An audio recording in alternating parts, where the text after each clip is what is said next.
it's a little bit different than the traditional MLS where maybe perhaps you're working hand in hand with the client. You share properties. Let's go look at this one, and let's not look at this one.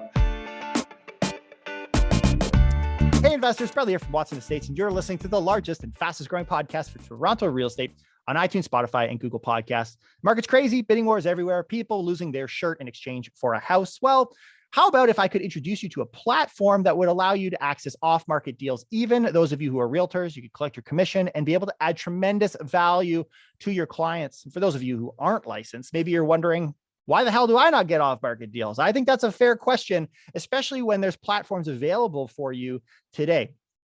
As a person who is, I would describe myself an influencer in the Toronto real estate market, we try and maintain that top spot, be informed with some of the best systems in place outside of MLS in order to serve our clients. And I think we're doing a damn good job. And today I'm excited to share with you one avenue in which we can set ourselves apart. Tell you, my clients love getting off-market deals, and this is one place for you to do it today on a show to walk us through what that could look like for you in your business as you continue to scale your investments in your portfolio in the Ontario region and in the GTA. Today, we have Skicki on the show to get into some of the more technical sides, but also introduce you to this amazing concept that could revolutionize your business and what I think is going to actually change the way many real estate professionals do real estate in the coming years. As you guys love the show, which I know you're going to learn some stuff, please tag us at Watson Estates, and I hope you guys enjoy the show. Eric, thanks for joining us on the show. How you doing? I'm doing great this morning. How are you? Yeah, I'm doing good, and I'm thrilled. I know as a realtor who prides himself on, trying to stay ahead. I mean, it's a very competitive real estate environment today, and having you on our show is really, I guess, access to some of that information and to our audience, whether they're licensed or people that are trying to navigate the real estate community. I think that their eyes are going to be widened in our conversation today. So before we get started, could you share with us a little bit about your history? I know I've watched you and your successes in the real estate business for years, but I would love for you to kind of give some insight to our audience on what that looks like. And maybe they'll have an understanding and a picture of why you guys have been able to develop such a powerful system. Awesome. Well, first of all, like I said, thank you for having me here. And, my real estate career started back in 2012 as a solo agent when I joined, a brokerage in Mississauga. Quickly, I realized that this industry, if you work as a single agent, you burn out really quickly. So you need to build teams around you, you need to build systems, surround yourself with great people. I did that really early on, and I was fortunate enough to get, started on the right foot, so to say. So early on, I started off with a team, built that up to about 5 or 6 agents. And within 3 years, I was in a position to open a real estate office. And at the time, I was one of the youngest people at the TREB market to open a real estate office at the age of 28. In 2015, we opened a brokerage here in Mississauga called Cloud Realty. And I quickly scaled that up, 125 agents, 2 locations, one here in Mississauga, one in Waterloo, 10 staff members, and over 1,400 transactions a year. So very productive, high-producing office. And, building that out taught me what are some of the pain points of the real estate industry, specifically, when it comes down to finding properties and some of the challenges around there, and how agents need to work together to get some of these deals done. Yeah. And that's obviously a very quick recap, but it's been really exciting to see you grow and build your team out and through the tech space, which I would say I'm relatively ignorant on that back end and how that works. I've definitely seen it's been a big push and an assistant for a lot of your agents, and obviously why you've achieved the success you have. So today, as we kind of talk, I'd love to get a little bit more information on some systems that you've used and really a direction that I think a lot of agents should be aware of, something that we've seen for a while, but I guess a golden nugget in an age where we have bidding wars and competitions and people are just feeling like there's nothing out there yet. What they don't realize is at their fingertips are many, many off-market deals that create a tremendous opportunity for realtors and their clients alike. So before we kind of get into this, I guess a good history lesson for folks was a few years back, we had the Competition Bureau and TREB fighting over whether or not data should be released. And as many people know, you can get access to that data on various websites today, but there are still some platforms, though they're kind of small. You've got GeoWarehouse, you got MPAC, Broker Remarks, or different appointment booking systems, and it's kind of communications that happen. But it does feel like a lot of agents got left hanging, especially ones that were, I guess, gatekeepers of sale data. So with this in mind, and during which you grew a massive real estate brokerage, a big question that I'm sure a lot of realtors are curious about, and maybe people that are trying to find value is in real estate as a profession, is how can realtors in today's market maintain that value and in their relationship with their client and really being worth the paycheck that they're paid? Absolutely. So one of the best ways is to actually go out there and be proactive of how you find properties, right? So I'm sure as you and your listeners there, they don't just sit there on MLS and wait for a prospect match to come out with the latest property.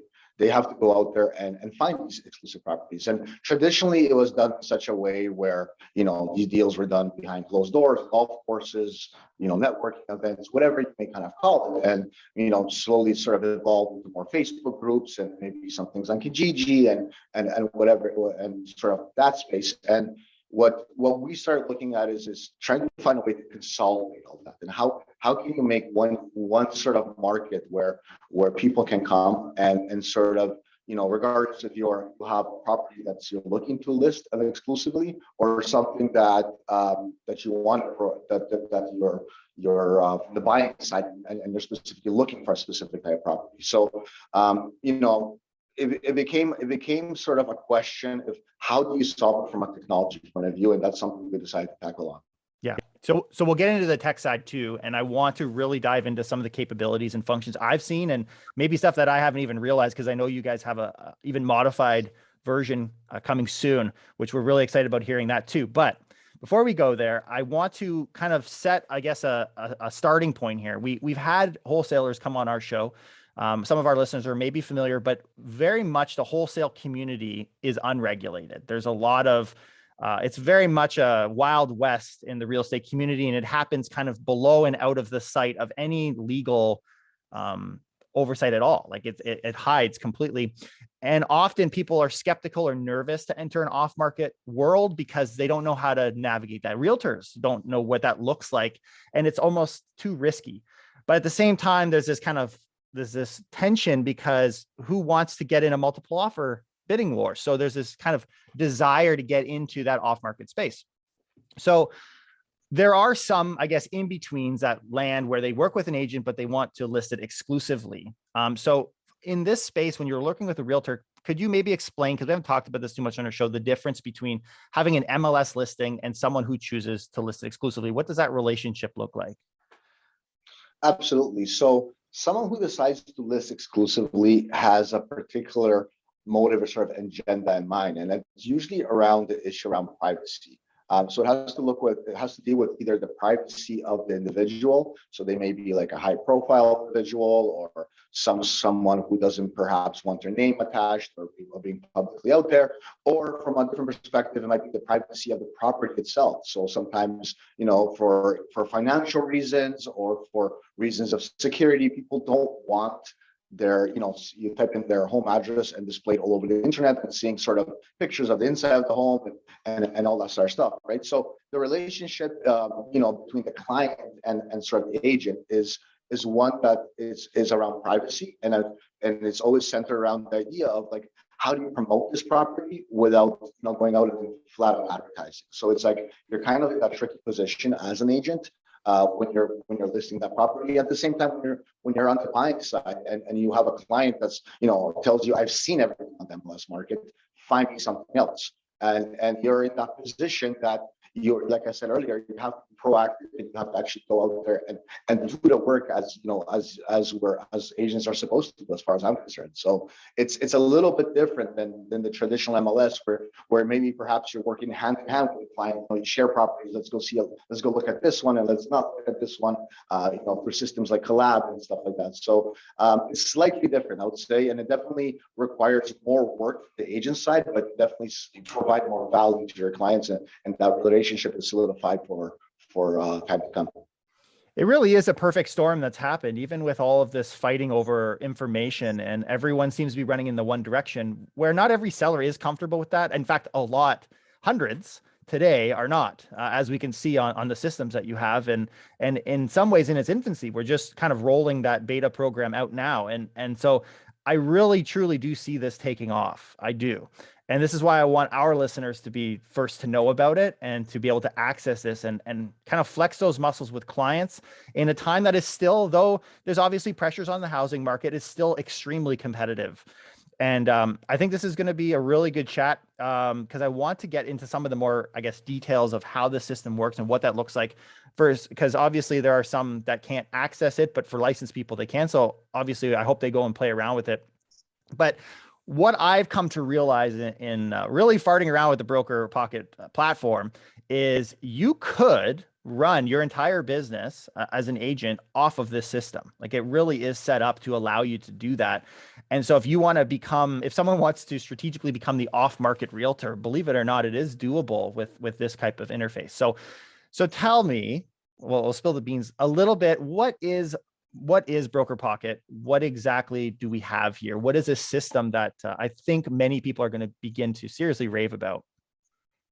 Absolutely. So BrokerPocket, simply put, is an agent-to-agent platform for exclusive listings. That's the simplest way to kind of think about it. So for those that are sort of listening, think about it as an MLS system that's closed to the general public, close to the internet. So you need a certain password, username and thing to sort of log in. But as a realtor, you can join for free and have access to hundreds of off-market listings that are otherwise not found on the MLS system.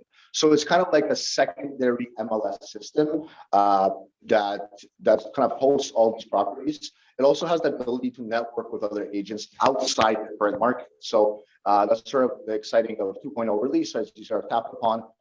We are currently serving only in Ontario, but we have plans to expand to BC in the coming weeks. And once we do that, we're going to be able to, expand the rest of the country and be able to have sort of this connection feature between all the agents across the entire Canada. So you're able to network and do these off-market deals, which otherwise would not be possible. Yeah, there's a ton of questions, and you and I, even before the show, were talking about it, and it just creates a new world of like, can he do that?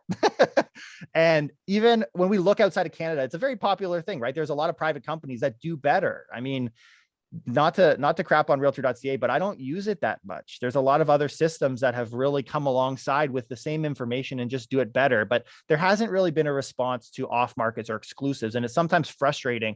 Maybe you've got a listing coming up, but you're willing to advertise exclusively. Where do you go? And there hasn't been a place to do that apart from, these off market sketchy Facebook groups. And that also is not a healthy place to be. So this is a very cool system. I'm really excited about this one. And I do think people should take some time to understand it. But how have you seen, from a creator of this product standpoint, how have you seen people's response to this system? Absolutely. So we launched our beta product back in September 2021, so a few months back. Since then, we had over $760 million worth of inventory passed through our platform. And that's, put into perspective, that's simply pretty much the GTA. 80% of that is the greater Toronto area. Yep. So that's, $750 million worth of real estate. So that's not a small amount. So over 700 listings also passed through our platform. Numerous listings have sold. A lot of the listings tend to be off-market listings or assignments. Those are the two that we're seeing that are very coming up quite a bit, especially in the Toronto condo market, where your a builder has an assign, gives you the right to assign a unit, but you're not allowed to advertise it on MLS. So people go to Kijiji, people go to all these things, but there's been a lot of scams lately with assignments and builders folding and all these things start happening. People stealing deposits, where agents are sort of hesitant to do these assignments. A, because they don't know how to do them, and B, they're sort of I would say scared, and because the area is not as regulated, right? So BrokerPocket provides that sort of safety net, that assurance that you can go in there and promote it in such a way that the users on the platform are vetted. There's no bad actors on the platform. That the properties are double checked, and there's a lot of people working behind the scenes to make sure that the listings and the data is accurate, because that's the big pain point, right? MLS does one thing really well, and that's maintaining data integrity. And I think that's really important. And we come at from a private sector and look at the exclusive network in a way where we try to replicate what works for MLS, but at the same time, we try to do advantages where we find the MLS maybe looks at it from one angle. We try to bring a different perspective to that, and that's namely in the off-market sector. Yeah, and the credibility very much comes from professional to professional, right? And actually, one of my next questions was going to be, why keep it exclusive within licensed agents? That you have to, when you sign up, you have to provide your information, your registration number. So is that something you can see changing, or do you see that as kind of that will always be the case? Like, is that something that will eventually become available to the public? Yeah, that's a very good question. So it's something that we're toying around with. Obviously, right now we're pre-revenue, so we're not charging anything for the platform, whether you're an agent or anybody to join. We're signing up brokerages really soon, so we're getting hundreds of agents sign up at the same time. We do have 2,500 agents on the platform as we speak today, right? And I don't know. I don't know the answer, to be honest, to that question. We might change to where we promote real estate professionals. So someone like, say, for example, that's a builder, has built 10 homes and flipped them. Maybe there's a paid membership option for them in the future, something like that. But the way we are sort of set up right now, we want to focus on the agents and be able to kind of leave the sort of selling, so to speak, between the agent and the client. So many of the savvy investors, which you have, your sort of listeners that are listening to this podcast, already work with agents, right? So their agent can easily come on this platform, sign up, and they have access to this. So for now, we're going to probably stick with the model as we are. Yeah. So I guess another question is how do you guys make money? Is this like, because currently, obviously, you have a structure that doesn't require anything for sign up. So what does that look like in the next few years for you guys? Absolutely. So monetization was always a secondary sort of priority for us. We always looked at how to serve the real estate agent community and how to sort of bring value to the exclusive market. So that was always our priority. Having said that, obviously we just started a venture capital round, Series A, at $12 million valuation. So we have to be able to justify our valuation of our company and somehow bring an ROI for our investors. So we are going to be starting monetization probably in about 3 or 4 months. We're going to start off with paid sponsorships. So now a banner on the side, kind of like a Kijiji model in terms of making revenue. And as things progress, we're going to do later on more advanced features such as pro accounts for some of the users, for some of the power users on the platform, which allows you to have your listings at the top of the search results, or allows you to do specific things that be able to get your property sold faster on the platform. I see. Yeah, this is very cool. And from what I'm hearing, there's going to be some big changes as more comes on. But to be honest, there's already a good little handful there to get people started. So I think this is a really cool situation. I guess for me on this podcast, I'm very reluctant to do episodes that are kind of in this category of how to win in a bidding war, right? And anyone who follows our show knows I haven't done an episode like that because I don't think that how you strategically win a bidding war is the conversation we should be having. The question should be having is, how do you avoid bidding wars? How do you really serve your clients and put them in a way where they don't feel that stress, and kind of helping them and adding that kind of value, which obviously you've kind of expressed in that effort that agents need to put in and really shining. And I think this, among others, but is absolutely an incredible tool that realtors they have to be ignorant to not sign up for free to get access to these deals. I could tell you, I've already sent photographs of listings to my clients and say, here's an off-market deal. What do you think? And it starts a conversation with someone you haven't talked to in a while. And having gone through the listings, many of them say offers anytime. They're not looking to hold bidding wars. They're not approaching it with that angle, because obviously the need for privacy is lacking in the MLS. And in that way, we do kind of need to protect systems like this that allow people that secondary avenue. So Eric, it's been a really good chat. I know people are going to want to seek you out and get more information, maybe even broker owners. We'll see. But where can people locate you and find more about BrokerPocket? Absolutely. So the easiest way is just to go to our website, brokerpocket.com. Once this episode is sort of airs, we're going to have the updated website with a lot more information, explain the platform. If you're major team or a broker owner and you like a demo, you can do that too. We have a recording studio here. We can set you up with David, who is our product specialist, can give you the entire demo of the whole thing. We do have probably 5 or 6 brokerages in queue for April to sort of load them on. Because a lot of what's sort of happened lately is, like I said, we've been growing agent by agent up until this point, 2,500 agents, but a lot of brokerages soon are realizing that they actually want to find a way to bring all of their agents on. And it's as a broker, as an ex-broker owner, I sold my brokerage, so I'm not involved in that space no more. I see the tremendous value in that. And it's great to be the one spearheading that initiative as a team leader, as a manager, saying, you know what, I have an option for you guys. And I hope more brokerages sort of come on board with us in the coming weeks. Me too. And I honestly think they will. I think it's honestly having you on the show on this episode, you're going to spread the word, and you putting that effort into, going out and connecting with others, and realtor word of mouth is going to travel. And I think that the opportunity for people today is honestly to get ahead of that curve. And I hope some of our listeners do, and I guess appreciate that early tip.